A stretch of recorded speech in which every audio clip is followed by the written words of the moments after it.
Okay, I'm going to get started with our introductions. I'm Meredith Malone. I'm curator at the Mildred Lane Kemper Art Museum at Washington University in St. Louis. And it's my pleasure to welcome you today to a conversation between the artist Sheldon Scott and the scholar Gwendolyn DuBois Shaw. Sheldon's work, titled Portrait Number 1, Man, Day Clean to Sundown, is included in the exhibition The Outwin, American Portraiture Today, which is currently on view at the Kemper through January 23rd, 2022. Sheldon's artwork comprises a video and a live durational performance, which he just completed over the course of the past 2 days in the museum's atrium, where he hulled and winnowed grains of rice from sunrise to sunset, recalling the labor of and the conditions experienced by his enslaved ancestors in the Gullah-Geechee region of the southeastern United States. The Outwin is organized by the Smithsonian Institution's National Portrait Gallery and features the finalists of the 5th Triennial Outwin Buchiver Portrait Competition. Every 3 years, artists living and working in the United States are invited to submit a recent portrait to a panel of jurors chosen by the Portrait Gallery. In 2019, 46 works were selected from over 2,600 entries in a variety of media, including painting, drawing, sculpture, photography, time-based media, and performance art. Today's conversation marks the third in a series of live online talks with selected artists from the Outwin, which will continue through the run of the exhibition. And before we get started, I wanted to first acknowledge that I am speaking with you from St. Louis on the ancestral lands of the Osage Nation, Missouri, Elimi Confederacy, and many other tribes who were unjustly removed. We recognize these communities as we live, work, study, and benefit from this occupied land. Additionally, I'd like to recognize the William T. Kemper Foundation for their generous support, which has made the presentation of this exciting and important exhibition possible at the Kemper. And now I'd like to formally introduce our speakers. Sheldon Scott was born and raised in Pawleys Island in the Gullah-Geechee Lowcountry of South Carolina, and he now lives and works in Washington, D.C. His fine art practices play in the intersection of race, sexuality, and economies, while questioning mythologies of Black male supernaturality. His works include performance, sculpture, installation, photography, spoken word, creative nonfiction, video, and ephemera. Scott has exhibited at Delaware State University, Art Miami, Untitled Art Fair, Katzen Art Museum, and the David C. Driscoll Center, and the Smithsonian National Portrait Gallery. And his work has been acquired by many institutions, including the National Museum of African American History and Culture and the Ogden Museum of Southern Art. Sheldon has been a featured presenter at TEDx Mid-Atlantic, Art Table, Creative Time Festival, Washington Ideas Festival, and the Smithsonian Long Conversation. He currently serves on the boards of Teaching for Change, Smithsonian Anacostia Community Museum, Transformer, and Woolly Mammoth Theater, and he serves at the global head of Purpose at Eden Workshop. Scott is represented by Connor Smith Gallery and Ross and Yoon Literary Agency. Gwendolyn DuBois Shaw is the class of 1940 Bicentennial Term Associate Professor in the Department of the History of Art at the University of Pennsylvania and affiliated faculty in Latin American and Latino Studies, Cinema Studies, and Gender, Sexuality, and Women's Studies. She earned her PhD in art history from Stanford University and has served on the faculty of Harvard University and as the senior historian and director of research, publications, and scholarly programs at the Smithsonian's National Portrait Gallery. She's the author of numerous publications on the art and culture of the United States, with an emphasis on issues of race, class, gender, and sexuality.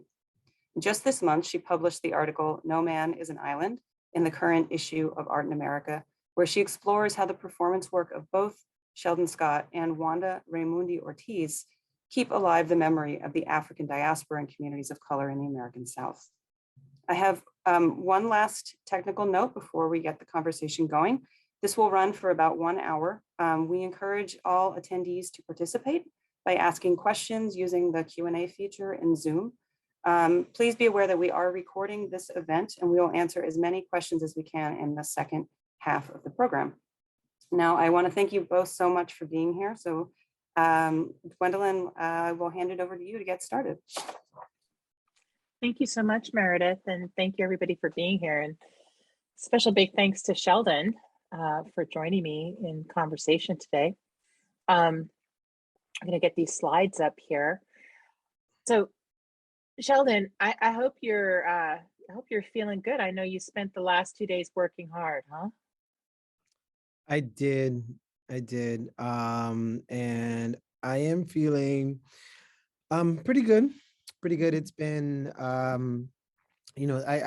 actually found this 2-day performance to be a little bit more physically taxing than the 8-day initial performance a few years ago. Mhm. But I feel like I'm hopefully I feel like I'm in a good space to recover well. Mhm. Well, I remember when you did the original performance at the National Portrait Gallery in Washington, D.C., and speaking with you both before and afterwards, there was a lot of preparation that went into getting ready. A lot of physical conditioning, and physical preparation, getting your hands ready, getting your body ready, getting your mind ready, to move forward. Did you engage in the same type of prep? I actually didn't engage in as much physical preparation as I did the previous time. And, I certainly felt it, throughout the day yesterday, particularly day 2 in the middle of the day, you know, became very physically painful. Mhm. Um, but I think in terms of readiness, I think I was more psychologically ready this time than I was the previous time. Mhm. Like when the performance first mounted, I didn't have real understanding of what nearly 80 hours of meditation looks like and feels like, and the subsequent challenges to being in a space like that for that extended period of time. Um, so I was more mentally prepared this time, to kind of meet that challenge. And I think Mhm. that helps me to feel a lot better today than I did a couple of years ago, the first Mhm. day after finish this 8-day run. Yeah. So And coming into the performance a few years ago, you had also spent the time making the video that accompanies the performance, right? It accompanies the performance and is the stand-in, and complement, to the live performance within the gallery space. The video was made on Follies Island at Brook Green Gardens, right, which used to be Brook Green Plantation, which is the land on which your ancestors, your family members were enslaved and worked. Yeah. yeah, Um, and that video was filmed over the course of an entire day. yep. From sunup to sundown, 12 hours and almost 23 minutes of sunlight that day. We started the video right before and finished it right after sunset. And it just, just an homage or an exploration of, what the enslaved timeline looked like back during the time that this place was operating as a rice plantation, and it was actually shot right at the head of a former rice field. So you see that in the video, and you see that in this photograph as well too. That was an operating rice field for hundreds of years that Brook Green had recently restored. So yeah, that day being in the elements brought a different level of challenge, for doing, such an intense physical work. Mhm. So this was the third time then performing the piece, right? The first Yes. time outdoors in your suit, and we'll talk about the suit in a couple minutes. Outdoors in the suit, barefoot, Yep. in the former rice paddy, um, and sometimes in the shade, sometimes in the sun. Yes. It's like those, like those things that are, I think that are taken for granted. Most often, the value of those things, just not being in the direct sun. I think this was August, I believe, of that year. or maybe early September, but it was Yeah. still incredibly warm at that time. And I mean, being that close to nature in a way that we oftentimes don't get, and then to be in meditation Mhm. in nature for 12 and a half hours, nearly 12 and a half hours in a day, it certainly puts some perspective into how we interact with nature on a day-to-day basis. Like there was several points, some of them you might see very quickly in the short video that you'll play soon, but like if you spend enough time with the video, you'll see some of those interactions and engagements with the natural world, be it the million or so fire ants that showed up earlier in the performance, none of which bit me, which I just thought was absolutely extraordinary. Anyone who grew up in the South know that you come anywhere near fire ants, they don't need a lot of provocation before they stop biting you, but Wow. they spent quite a bit of time with me today. There's an egret that walked right up on me during the performance. There was a grasshopper that spent about an hour and a half, on my shoulder towards the end of the performance. So you see, just the way that given the opportunity, you meditate, how the human condition just falls very naturally back into its natural set. Nature takes back over, huh? Yep. So let's watch the video. And it's important to keep in mind when you watch it that this is 2.5 minutes of and over 12 hours and how many minutes long? So 12 hours and 22 minutes, I think, and 57 seconds, I think. 12 hours, 22 minutes, 57 seconds, giving us 2.5 minutes of that. Yep.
Is the video frozen?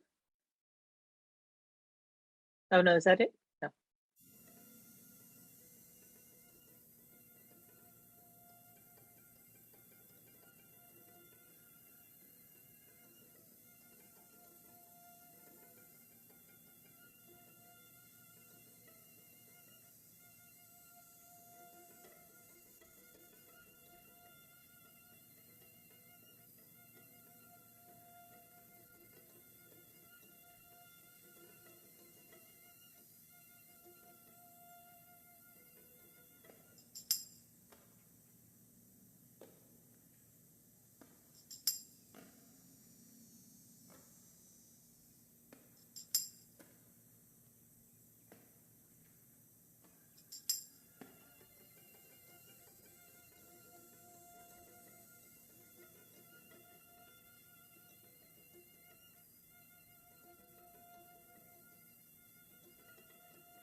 Okay. So just seeing 2.5 minutes of that is very different than in the galleries where the video plays all day long, right? The museum generally isn't open 12 hours, sunrise to sundown, right? But the video is still playing. You're still there on the screen. And this short segment weaves in a number of other images. And I just want to talk a little bit about the title, because I think the title is referenced when we see that one page of a ledger. Yes? Yes. So, The title Portrait Number One Man. What does that mean? so the number one man was kind of a gradation, and I think it was something, when I was really looking for portraiture or other, physical depictions of, enslaved bodies back then, it was kind of really, it's almost impossible to, kind of track those things down. And when I came across this gradation system, and it goes number one, number two, number three, then there's number one woman, then there's number one boy, girl. It was like this whole system that was developed for the evaluation of enslaved Western African bodies here in the United States. The very beginning of the transatlantic slave trade. Yeah, for how to list people in these ledger books and these account books, which categorized your property. Yes. Right. So you put the best property at the top, and in this case, it's a person. Yes. And in this listing or this qualification, felt very much like, this is the highest value of the body, and it's like, it's related to the muscularity, the age, and other physical features, including the darkness of skin, which is probably one of the only times I think that I've been able to encounter the fact where the darker the skin actually increased value. Colorism rampant globally, like that's very rare, but just an indication of that body's ability to work and produce in the sun is what the assumptions that were made based on the darkness of the skin. And and I was really interested in like trying to find exactly if there was a particular breakdown, that some kind of system that they use to actually kind of check these things off. And and thinking about chattel slavery and the brutality, thinking about the very transactional nature of it as well too, and seeing if I could find something that for me, I was thinking would look very much like a butcher's chart, things that they use and how to, grade and cut pork and beef and like, like these sides, obviously, but nothing like that I was able to find, because I wanted to use that as just a reference to overlay that or like kind of challenge that or chop it down with a portraiture that is more focused on the humanity function of these identities and and bringing those deeper into that. So the closest thing I was able to find to any kind of real depiction or portraiture was very transactional. So those lists that pop up in the film at a 7-minute cadence are actual archives of people that I've descended from, and like transactions of like not just not any real interest in who they were or what they were, but like how they related to property and chattel, like if they loaned them, if they gave them hoes to work, garden tools or blankets. Some of them reference like medical records where doctors billed back the slave owner for any medical attention that they had given to an enslaved person. So trying to find and piece together as much as I can of a portraiture historically, and then using that as a reference to build my own portrait as as I saw fitting. Well, and that's the challenge, right? I mean, this is for an exhibition of portraiture, right? How do you create a portrait of people who had no choice over having an image made of themselves, right? Who had very little access to materials to make images of themselves or each other that would last and come down to us. That when we think about portraits of enslaved people, we, in the archive, we have a number of images that tend to be very exploitative, where people were forced to have their photograph taken, usually without clothing, with their clothing removed. And they had no decision over that. And we tend to think about portraiture as something that is a collaborative act, right, between the sitter and the artist. You go in, you sit for your portrait, you tell the artist who's doing your portrait how you want to look, you have that engagement, and then a product comes out of that, an image comes out of that, that is about that exchange between the artist and the sitter. But enslaved portraits, that exchange can't happen in the same way, right? So in going to make this, you have to look other places. So, Yeah, absolutely. And, the thing that I certainly didn't want to burden myself with, and I think sometimes, I have to be very careful in explaining this, that, what I'm doing is not a reenactment. Like, this is not a, historical depiction of, what enslavement looked like. And, and I think it's important when people approach this piece that they come to understand that, here I am using a very contemporary body, with a very contemporary experience, and using that to engage, the things that I found missing in the portraiture. And that was like any semblance of humanity. Like, like you mentioned, like, the portraiture that you do see, to use that term loosely, is, it's reductive. It's largely transactional, and it has no real relationship to explaining the humanity of that person being depicted if it's an enslaved body, as opposed to what portraiture was happening for, largely, cisgender white men at that time, was a way of telling their story or sharing their narrative, or positing their narrative for, future interpretation. And, since we don't have that, then, I think artists who work in restorative historical practices, have to do that work to reach back to, reimagine, and, and also to bear witness, to something that we all can certainly say certainly was the condition of these people. These people are human beings. There was a humanity, there are stories, there are narratives there. And, the challenge is, we have to find a way to connect to the ancestral notes that we can latch onto to kind of bring those things to this concept of, doing portraits of people who are no longer here.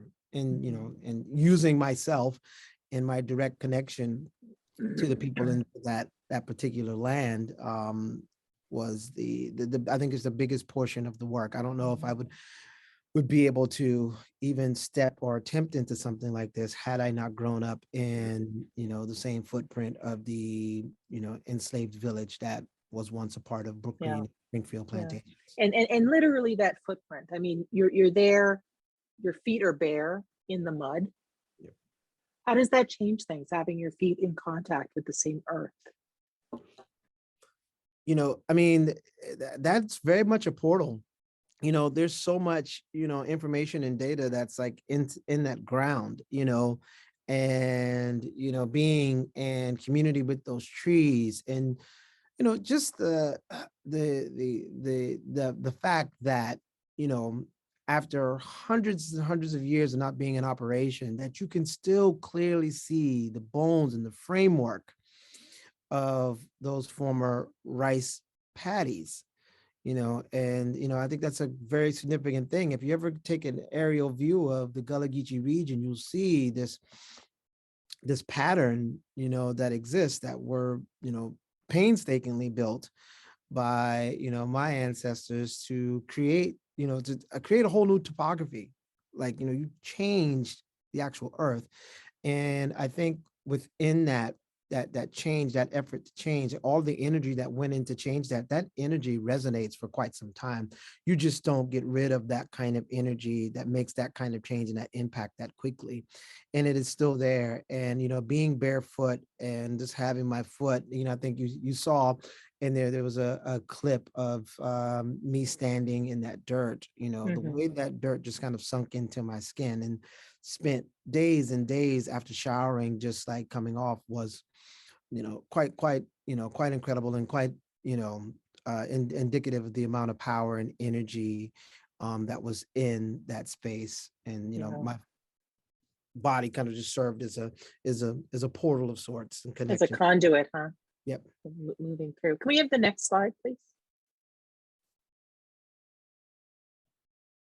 So I wanted to think about these different spaces with you. You know, there's the space of Brook Green, where you're channeling between past and present, right? You're there, you're in your suit, your feet are bare, you're in the elements, and then doing the performance in the space of the National Portrait Gallery in Washington, D.C., the Kemper in St. Louis. Physically, these are different spaces, but there are also different people around you. And I remember seeing you while you were performing in Washington, and you began before the museum would open each day, sunrise to sunset. And so there was often one or two staff members sitting with you. And then the museum would open, there would be gallery attendants, and there would be people coming to visit the exhibition, many of whom did not know you were going to be there. You were set up in a space of the gallery. So looking at this picture, there are walls on either side, about 5 feet off of each of Sheldon's shoulders there, with benches on either side. So there was space for people to come and sit with you, but also they could kind of walk past. And then at the Kemper this week, in the entryway to the exhibition, in front of a work by somebody else, and on a plinth, in both situations, you're on a very low pedestal there on a plinth, with these two pieces of fabric, of textile underneath you. What are those made of? So one's burlap and one's indigo. You know, because indigo production was very much connected to the Gullah Geechee region as well too. It's not as you know, it wasn't as successful as rice production, and that's just because, like, you know, we produce an inferior indigo. Like, you know, indigo could be gotten at other places that were much you know, It couldn't compete on the international market, couldn't huh? compete. However, the heirloom Carolina gold rice was, you know, one of a kind, and just commandeered international attention for its like fragrance, and you know, thus becoming, like, you know, the first major, you know, the foundation for the financial institution of the United States, even before it was the United States, you know, and they're still operating at colonies. So I still wanted to honor that period and that practice. So that's where that came from. And then the burlap sacks, you know, were often how rice was transported, was a container for this. And so the rice that you're hulling there comes out of the sweetgrass basket? Yes, so there are two sweetgrass baskets you can see there. There's the unhulled, you know, the larger basket there. And, you know, they use obviously sweetgrass for like winnowing and thrashing the rice, and containing the rice as well too. And then, you know, I take the time and, you know, and just to be clear, peeling rice by hand was not a historical act. You know, it was a bit of poetry and license that I took as the artist to, again, bring some humanity to the process as well too, you know, especially with, you know, using the rice, the grains, the individual grains, the innumerable individual grains as a metaphor for those identities that long went unaccounted for. And hand peeling them and then placing them into, you know, the scale, you know, which is a direct relationship to measurement and production and work and worth. And then the smaller basket is what I use to transport, you know, the rice once it's been peeled. The one with the little handle on it. Yeah, the one with the little handle that's on the other and side. And at Portrait Gallery, you were aiming to hull your weight Yeah. in rice. Mm-hmm. How close did you get? Yeah, I'm not close at all. Yeah. You know, It's slow. It's a Yeah, it's still a journey. Like, the whole, Yeah. the premise of my performances, they're all follies. They're all designed to fail. Like, they're, because they all are just, a kind of critique of the concept of race and the construct of race and, its inherent failure, as a concept foundationally. So none of these things are really supposed to work. What I hope they would do is just, just kind of be a strong suggestion of like how ridiculous like all of these things are, like all these measurements and all these understanding and all these definitions that were created as a condition of hypercapitalism in America and race and anti-blackness. It's amazing like how we have just so openly and willingly accept things to just be as they are, and not challenge the ridiculousness of it. And I think you don't need to look any further than the Rittenhouse verdict of yesterday, and the fact that we all understood that that was the possibility and the probability. Someone could illegally obtain a weapon, drive across state lines, go to a place where they were protecting a community that they weren't a part of, murder two people and injure another one, and still be found innocent. Yeah. So everything is like a play on ridiculousness. So, you'll see that, it's a big element in the performance work. It's like they're designed to fail. Like this, I don't know what type of work I would be able to do in order to produce my weight. Especially since I can't keep it stable. And what would happen? And like, what would happen if you did? Like, what? Well, yeah, exactly. Then what? What? Then what? What happens? Then And- just. And to think about rice as as such a small minuscule little teeny itty bitty grains of rice, right? Like people get their names painted on them as souvenirs, and it's this kind of magical thing that happens. But so often when we think about the history of African enslavement in America, we think about cotton, right? We don't think about indigo. Yep. We don't think about rice. We think about cotton, and these myths of what slavery was and how it operated, and what the driving forces were, are kind of omnipresent in in the cultural imagination. But rice itself is still an enormous commodity, and here in the United States, the Mars family, for example, they had the patent for converted rice, for Uncle Ben's rice. This is the third wealthiest family in the nation, right? And it was built on rice.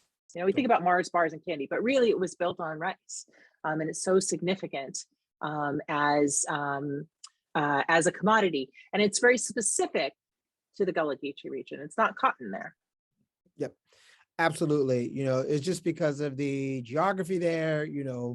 And another mythology around enslavement in America is that it was just built on the labor of the enslaved Western Africans. And in the Gullah Geechee region, it actually was the technology, it was the ingenuity, because these people were, extracted from rice growing regions of like the Senegambia region of Africa. People have been growing rice for years. And when they came to the coastal barrier islands, what they were able to do is bring that technology, bring that intelligence, and conservatively increase rice production in the United States 10,000-fold.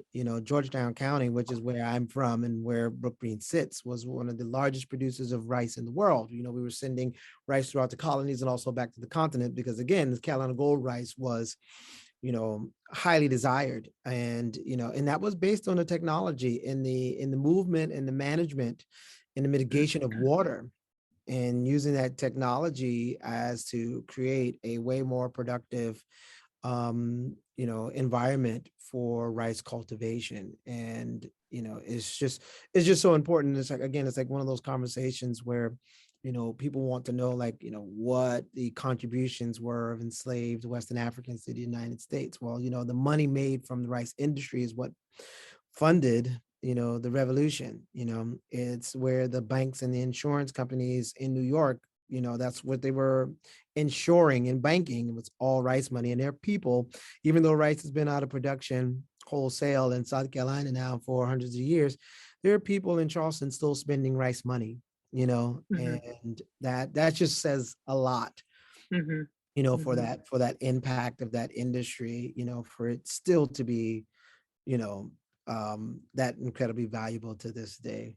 Yeah, it's very popular now, isn't it? The heirloom Carolina gold. Oh, it's coming back. Coming back in fancy restaurants. Yes, it's the thing now. I just Yeah, shake my head. It's like and- Carolina gold rice. It's like, oh, Carolina. like, here we go. Yeah, there you go. So this idea of reparative performance art, right? This is a term that when I talk about your work, I say this is reparative. It's trying to do what? How does performance repair things? Is that possible? It is possible. And this is something that, I constantly, challenge myself with. And I think it's a pretty important exercise for every artist to be constantly like challenging yourself and the impact of your work. And I don't have any qualms about that. It's like, what am I doing and how and what I'm doing, how is that impacting? And, I was, thinking about this when you were talking about the three places that I performed this work: Brook Green, Portrait Gallery, and then down here. And, thinking about the concept of audience and then distinguishing that from the act of witnessing. And, just thinking about is like what I really want to do instead of, necessarily being an audience with people is like, I want there to be witness born. I want people to witness something. Because even though, I don't think there are very few of us here still on the earth that were an audience to the brutality of chattel slavery. But we can absolutely, in this moment, bear witness to the results, to the impact of chattel slavery. And, and I think that that's an important concept to do, because like when you bear witness, there's a conviction that comes along with bear witness. It's not passive. When you bear witness, then you are then challenged to, understand, process, and do something with what you have, borne witness to. And I would hope, at the highest height of my work, if at some point, maybe 30 seconds throughout, these 10-hour activations, that, someone comes in and bears witness to, to what I'm trying to posit here. And, and I think that that's where the restoration happens, is when people are able to bear witness, when people are able to see, directly connect to a very contemporary condition of, historical acts. And I think that's why it's important that, I use my body and, like I'm actually here. And this is when you see me, you're bearing witness to this. And I think that's all that I could hope for as an artist. And, maybe after who knows how many times I perform this, or, how many times people are viewing that 12.5-hour film, that at some moment, like, at least somebody will come out there bearing witness and then feel convicted to step up and take action. And when you're performing, people come through the space, but they also stay. And what are some of those interactions? I mean, are they interactions when people come? Do they engage you directly? I know people have left things for you. Yep. What is it like? And maybe you could talk about a couple of the interactions that were most potent. Yeah, I mean, this piece is a meditation, and what I feel most connected to when doing this piece, when with the witnesses that might show up is, an opportunity for us to share time and understand, because I think people come in and they see my body and they immediately think and focus that the largest and most important piece of this work is my body, but it actually isn't. The most invaluable piece of this is actually time. Can you think about like time as materiality for this piece? It's like, it is, far, and it's far beyond, like it is the most invaluable thing that we have right now. It's something that we as a people are always, fighting to, get something of, and it's unyielding. It's like you just cannot um capture or reclaim time in that way. And I think that when people come and they sit down and they meditate, and then they start to really connect to the body, and they start to breathe with the body, and then they start to feel and get an understanding of like what's happening here, and understand that it's more than just the physicality and the peeling of the rice. Like, when they're in the moments and they see that you open up a grain of rice and it's filled with dust, or there's nothing in it at all, or just it falls away, it flies away, and then you hear the sound of a single rice grain hitting the bottom of that scale. It's like in that moment, it's like in those times is when I really start to feel that the work starts to transfer, and you really start to pull on the empathetic notes, which I think is way more powerful. It's like the one thing I feel like the performance, if there's one measure of failure, is that people walking from that space feeling sympathetic. Because that's not, it's not supposed to disconnect you from that. You're supposed to be deeply connected to this, and you're supposed to feel that and become, one with this body that's performing the work. So, and I think, you get the closest to that when people actually spend the time and meditate. And, even though me, Sheldon Scott, as the artist, I'm not available in that way to the witnesses that come in and out. There's prompts around that, tell people, like, if you want to share something, if you want to share a song, if you want to share a poem, if you want a reading, if you want to bring an object and leave it, if you want to participate in ancestral healing, here's how you do it. And, and I think when we do that, and, there's no direct back and forth, because that could become problematic sometimes, because people sometimes think of it as an opportunity, think of it as a vending machine. If I put a quarter in this, I'll get something back.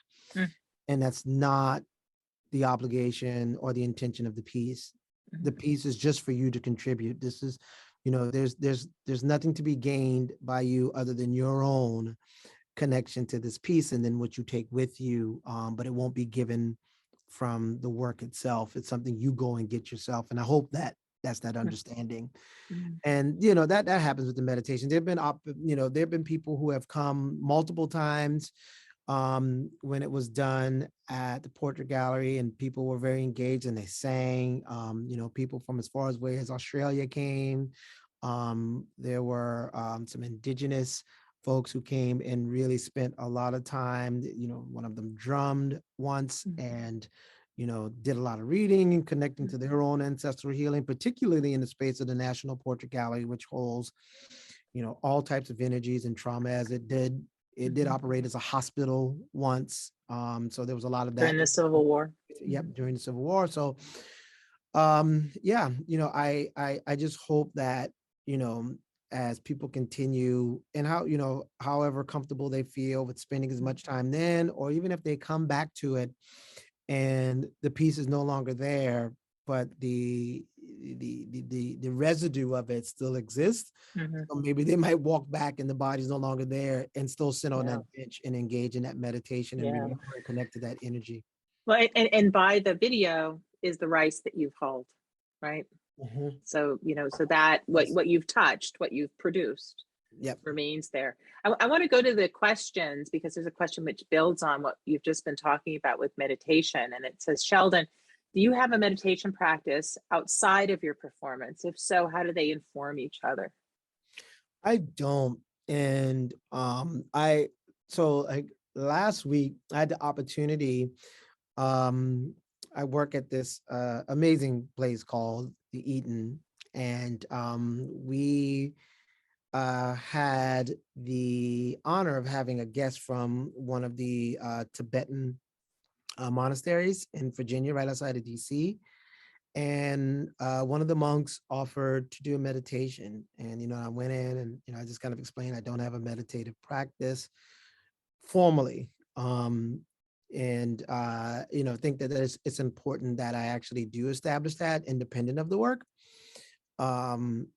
Because I think just for my own health and wellness and well-being, I think when I mentioned at the beginning that I wasn't psychologically prepared for the last performance, I think what happened is my ability to reconnect mentally, and that might have been meditative for sure, but it's not a formalized practice, which I really do want to establish.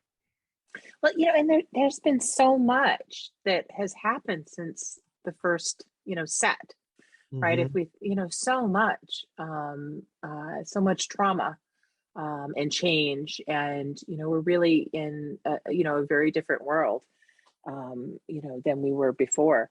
Thinking about meditation and, reparative acts, restorative acts. I was talking with a colleague about self-care and the whole rhetoric of self-care, which has been very ascendant in the last few years, as as we've been kind of in lockdown and separated from each other. And they said they were speaking with some elders in the Black community in Chicago about self-care in the 1960s, and they said, did y'all practice self-care? How did you get through the 1960s? And they said, no, we didn't practice self-care. We practiced community care. Mm-hmm. And that, I was like, oh, I mean, it's important. You got to take care of yourself, but you also have to take care of each other, right? Yep. And you have to be taken care of, which is a very humbling practice. And I definitely can say one of the things that I felt for me was after this first performance, and I was just not in the best mental space. I went home for 5 months to quarantine and, allow my mom and my family to take care of me in ways that they probably didn't even know that they were taking care of me.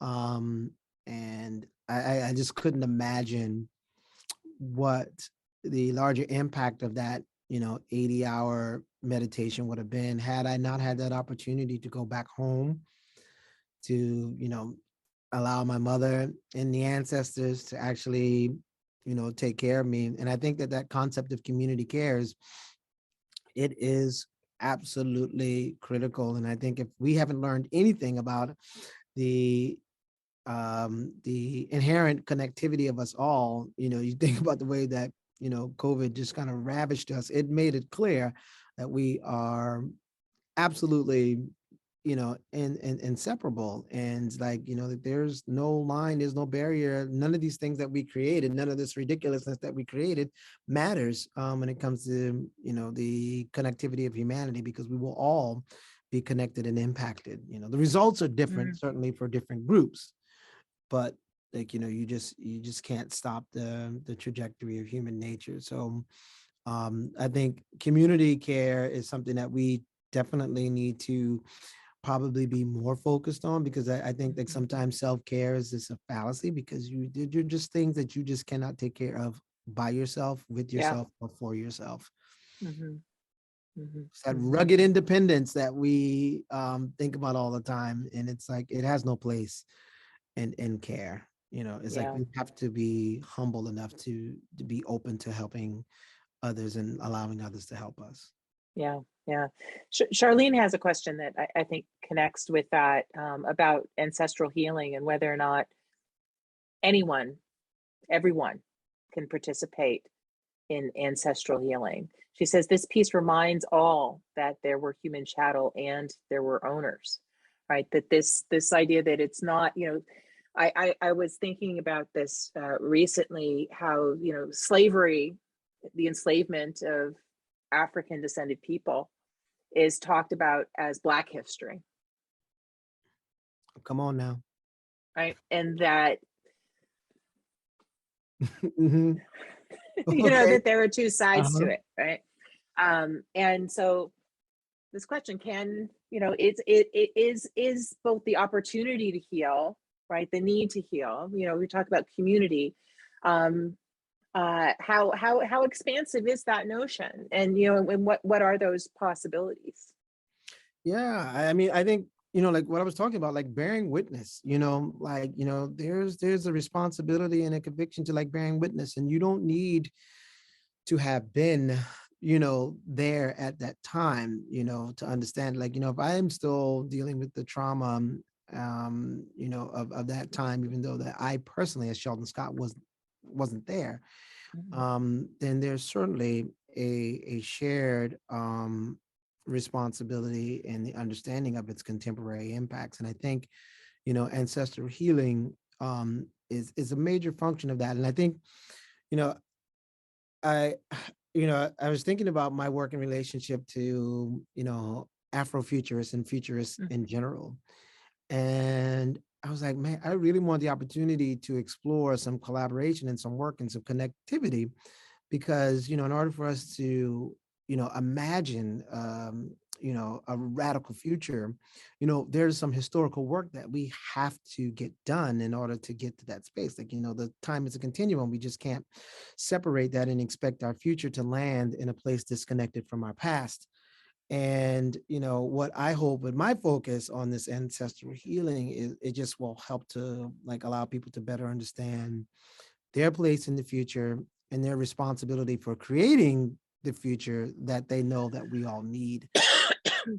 So, I mean, I hope, in response to that question, that when it comes to ancestral healing, and, and the responsibility that we understand, and it's a collective responsibility, to come to it. And I hope that, works like these, like force people to bear witness, and then that bearing of the witness, brings people to their own personal responsibility and accountability in that conversation. Because it's a thing that, people need to be guided to, but they need to arrive to it themselves. And, and that includes all people, that includes white people in every space of the spectrum. Is, like, now that you know better, where is it that you do better? And there's a guidance that comes along with that. And, I think that, we have to build the frameworks for those conversations and those conduits, if we want those things to go to that direction. And then this direct connection to like how we build our better future. I'm sorry for coughing through so much of our conversation. I've been trying to do it off mic, but thinking of healing, right? And how our bodies need to heal, our communities need to heal, and how every community is really different and yet have these similarities. And you brought up Kenosha, Wisconsin, and and the verdict there. I think about St. Louis. I lived in St. Louis in the 1990s. My son was born there. And I feel like I have a lot of really strong connections to that community, but living there was really different than my experience growing up in California. And, thinking about the Black community in the Bay Area and Oakland and San Francisco, where I grew up, and living in the Black community in St. Louis, both in the city and in the county, very different places, just as Washington, DC, or Pawleys Island. And you talked about going back, and being, with your family and being in quarantine there. And you and I had a very long conversation in June of 2019 when you were still down there. I just, like, in the last couple of minutes that we have together, I'm just curious about how what the energy is like in St. Louis for doing this project, for doing this performance, for being at the Outwin there, traveling there to a community that is not one that you have a specific connection to, but maybe one that has some similarities with other spaces that you've spent time in. Yeah, I think, like being in St. Louis and, being adjacent to Ferguson and that energy, I don't feel like I had the opportunity to really connect to that while I'm here. And it's something that's definitely, it was missing. Um, and, I think when you build, like when you create opportunities like this, like, when, the Kemper and WashU and, Portugal and Outwin, when they bring these kinds of energies into this space, it takes an exerted effort to really kind of connect and plug in to some of those existing, communities and energies that had happened. And then, and what I hope is, like, like these institutions will continue this kind of work and continue to push in and, and help kind of like pull out, because again, it's, you talk about collective healing, like this could be a process or a practice of healing that some communities don't even know that they actually need. Mhm. One thing, I used to be a psychotherapist, in a previous life. And something that I always thought that, was just extraordinary is like when these communities, that experience these losses, like where's the mental health effort to go into these communities and help these people to begin healing from what they experience? Like, the first response is always it's the judicial response. Let's look, you know let's let's look to the system to help correct this. And we know that, a system that is punitive, a system that is not built, on equity and justice, regardless of how it self-describes. We know that that just doesn't do the kind of work that communities need. And it's like, how do these communities heal collectively? Because, it just, we haven't built an infrastructure for that. Like I think in the United States, we were founded on violence, and we look for some type of violence, be it judicial violence. We look for that to be the initial response, the exclusive response to everything. And there's so much opportunity for, community healing. And I think institutions like, the Kemper and WashU and Portugal and all these big storied institutions, which have their own histories and their own responsibilities, have to continue to push, and push into these communities and pull these communities into these spaces so they can engage in work and practices like this. Because, as an artist, I would love for my work to be able to reach and resonate these kinds of communities. And who knows, like, we can maybe continue to build those kinds of opportunities for that work to actually happen. Well, that is one of the magical things about the Outwin, is that artists contribute to it from all over the country, right? It's an open call, and you can be an artist at any level, and you can be professional working to support yourself with your art, or it can be something you do in your spare time. And anyone who wants to submit a piece can submit a piece, and then it goes through a jurying system, and works are selected anonymously, right? Nobody knows who the artist is when the jurors don't know when they're making the selection. And so the exhibition itself really reflects a very, very broad spectrum of different kinds of portraiture, and different kinds of makers. And your piece is so significant because it's the first performance that has ever been selected for the Outwin. Yeah. And so it'll be interesting to see in the next iteration what kinds of works come in, and I look forward to seeing more of your work. I'm a big Sheldon Scott fan. I'm the I don't say president of the Sheldon Scott fan club, because I know there are many people who would claim that title. But it's always wonderful to talk with you about your work, and thank you for spending time with me in my little cold here. And I hope you have a great day, and I hope that St. Louis treats you well. And I want to thank everybody for joining us today. Yeah, and I want to thank you, Sheldon and Gwendolyn. Thank you for such a really meaningful conversation. And Sheldon, thank you for being here in St. Louis and for your practice. It's been incredibly meaningful for all of us here in St. Louis to have you and to host you here. So thanks so much. Yep. Thank you all. Thank you, Dr. Shaw, for being in conversation with me again. I really appreciate it. It's just amazing how the conversation continues to evolve, and we never recycle. We always have something new and engaging to discuss. And to Meredith and the rest of the Kemper and WashU staff, thank you so much for all your hospitality and being so accommodating. I certainly want to take this time to thank all the frontline and security staff for just creating the environment for me to be able to do my work unencumbered. I really felt connected to the energies and really appreciate all that you have done to help me mount this, and really look forward to coming back and continuing the conversation and continuing to push with you. So thank you all, and thank for everyone who joined us on Zoom. All right, have a good afternoon. Thank you.